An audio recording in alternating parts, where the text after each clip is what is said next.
Let's talk about the situation most of us find ourselves in, when the brain wants to conquer Everest and the body prefers to lie on the couch with chips. Sound familiar? First, let's figure out what ambition and laziness are.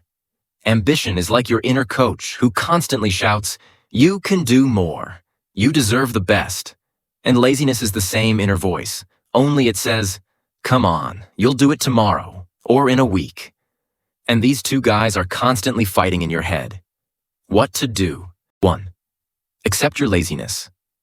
The first rule of Fight Club is to admit that laziness exists. It's normal. Our ancestors saved energy to survive, so laziness is part of our nature. 2. Divide and conquer. Instead of trying to defeat laziness completely, which is almost impossible, learn to negotiate with it. For example, want to write a book? Start with 1 paragraph. Do you dream of losing weight? Do at least 5 minutes of exercise. Often the beginning is the hardest, and then laziness can simply switch off. 3. Use laziness to your advantage. Do you know why some successful people are so productive? They deliberately create conditions where laziness works for them. Put their sports uniform next to their bed.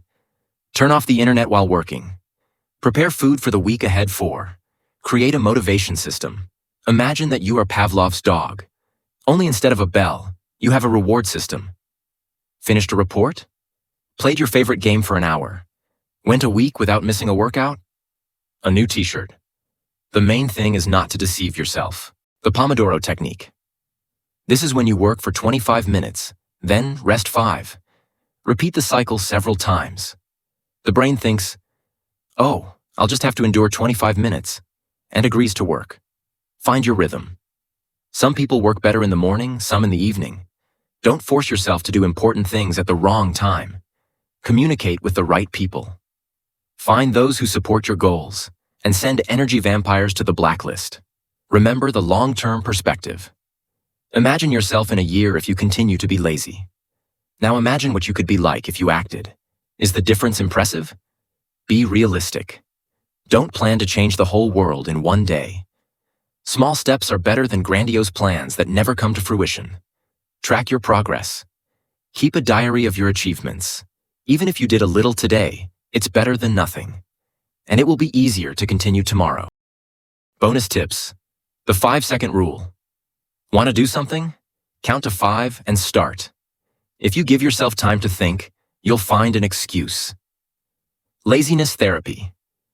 Sometimes it's good to allow yourself to be lazy. Watch a TV series, lie around. The main thing is to get back to work later. The frog method. Eat a frog in the morning. Do the most unpleasant task first. The rest of the day will seem like heaven. The 1-minute rule. If you can do something in less than a minute, do it right away. You know what's most interesting? Laziness can be a great indicator. If you constantly put something off, it may be not as important as it seemed. Requires a different approach. Not your thing at all. The main thing is not to scold yourself for laziness. It's like fighting gravity, useless and tiring. It's better to learn to use its power. Remember the story about Archimedes and the lever? We can also use laziness as a lever for our ambitions. We just need to find the right fulcrum. And finally, success loves consistency, not heroic efforts once a month. It's better to do a little regularly than to try everything at once. So let's agree. You continue to dream and strive for big goals, and I will help you find ways to bypass laziness, or even make it an ally, because in the end, life is too short to spend it on the couch, although sometimes it really is very cozy there.